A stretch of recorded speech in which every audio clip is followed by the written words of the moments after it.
안녕하세요. 성형외과 전문의 반재상입니다. 피부를 좀 젊게 만들기 위해서 여러 가지 기계를 사용하잖아요. 이제 그 기계 중에 레이저라는 기계가 있고 고주파라는 기계가 있습니다. 고주파와 레이저는 엄연히 다른 거고요. 고주파라는 거에 대해서 좀 더 집중적으로 말씀드리는 그런 시간을 갖도록 하겠습니다.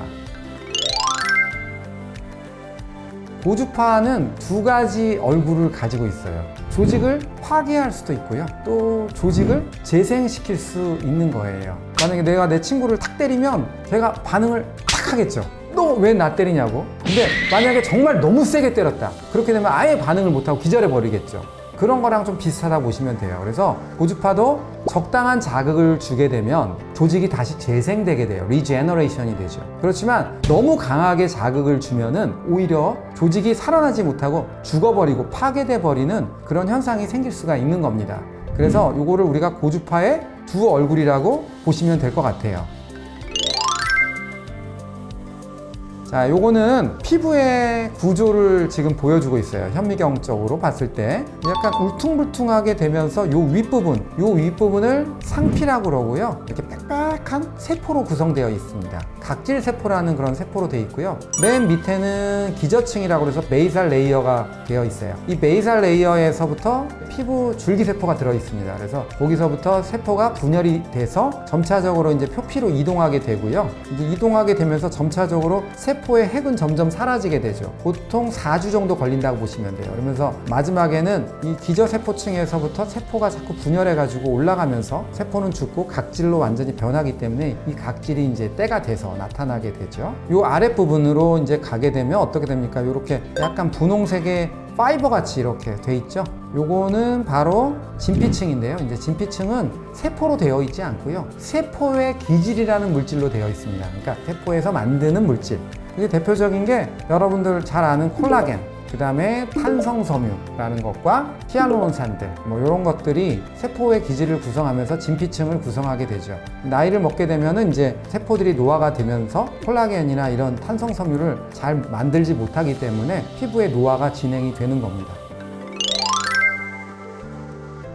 리주버네이션, 리제너레이션의 어떤 목표가 있다. 그러면 파이브로블라스트라고 해서 섬유 아세포를 목표로 할 건지 아니면 세포의 기질과 같은 콜라겐을 목표로 할 건지 이제 이런 거에 따라서 치료의 깊이라든가 치료의 세기라든가 이런 것들을 달리할 수가 있는 겁니다. 요거는 어떤 그래프냐면 세포가 죽을 때 온도와 굉장히 밀접한 관계가 있겠죠. 45도 정도, 그러니까 은은하게 열을 가하게 되면 15분 정도 이상의 열을 가해야지 세포가 죽게 됩니다. 근데 이제 점점 온도가 올라가면 극단적으로 100도가 넘어가게 되면 1초 미만에서도 세포가 죽을 수가 있는 거죠. 그거를 보여주는 그래프입니다.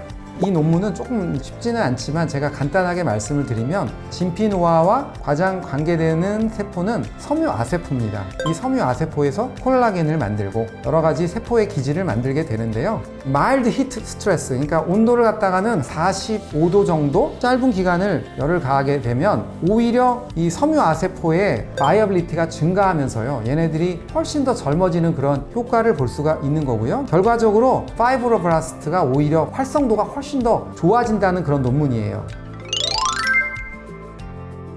이게 뭐 어떤 거냐면 세포가 이제 늙게 되면요 시네센트 셀이라고 하는 그러한 셀이 되는데요. 이런 세포들은 콜라겐도 잘 못 만들고요. 소위 말해 좀비 세포가 되는 거예요. 잘 죽지도 않으면서 콜라겐도 부실한 콜라겐을 만들고 이러한 좀비 세포들을 볼 수 있는 P16이라고 하는 마커인데요. 자, 왼쪽에 있는 피부의 그러한 영상들은요 늙은 세포입니다. 그래가지고 이러한 P16 마커가 잘 보이게 되죠. 이렇게 보면은 이 갈색 부분이 P16의 스테인이 된 거고요. 아까 말씀드렸던 대로 고주파를 이용해서 마일드 히 스트레스를 가하게 되면 이러한 P16의 마커가 훨씬 더 줄어든다는 것을 보여주는 그런 영상이에요. 그리고 또 하나는 피부가 주름이 있는데 나이가 들면 이 주름들이 점점점 없어지게 됩니다. 유두진피층이라는 게 존재하는데 이렇게 울퉁불퉁하게 약간 유두 모양으로 이루어져 있어요. 이런 유두 모양이 점점점 없어지게 됩니다. 그러면서 기저세포층이 점점점 평평해집니다. 고주파 치료를 적절하게 잘 하게 되면 이런 주름들이 다시 생겨요. 그러면서 젊은 피부로 바뀔 수가 있는 거죠.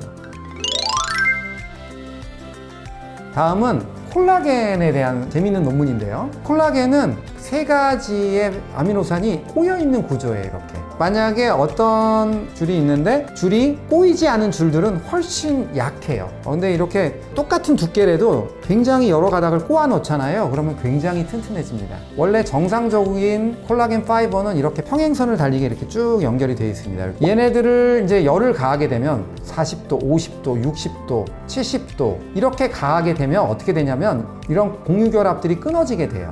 첫 번째는 수소결합이 먼저 끊어지게 됩니다. 그러면서 수소결합이 끊어지니까 어떻게 돼요? 흐트러지겠죠. 흐트러지게 되면은 부피가 늘어나겠죠. 보통 콜라겐의 변성을 유도하는 그런 온도가 40도부터 일어나는데 콜라겐은 65도 정도의 열을 가했을 때 가장 부피가 많이 늘어난다는 것을 보여주는 그런 논문입니다. 콜라겐의 역할은 뭐냐면 실타래처럼 얽혀서 피부가 처지는 거를 잡아주는 거죠. 피부의 탱탱함을 유지시켜주는 거는 탄성섬유라고 보시면 될 것 같아요. 그래서 두 가지 역할이 좀 다르다는 거를 아셨으면 좋을 것 같습니다.